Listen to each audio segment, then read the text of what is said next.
មិត្តភាពរវាងកម្ពុជារុស្ស៊ីដែលជាគោលរួមរបស់ថ្ងៃទឹកទី1រងវណ្ណទឹកទី1គូប្រកួតអំបោះឆៅគុណខ្មែរទង្វើ63គីឡូក្រាម500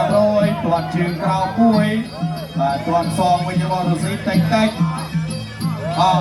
ក្រោមទាត់សងវិញបាទពីកីឡាកររុស្ស៊ីសេងថងធាក់មួយកាត់របស់សេងថងអំបោះឆៅអ្នកចូលមុនតែបាទមានព្រាមហើយមួយតើអត់ចេញគេពីអ៊ីប្រាហ៊ីម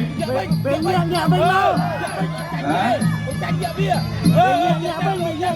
ញាក់ពីសេងថងគាត់ជើងក្រោមរបស់អ៊ីប្រាហ៊ីមបាទញាក់មួយទៀតតើចូលតិចអូយចូលមកមិនឲ្យបាត់មួយបាត់អើយសេងថង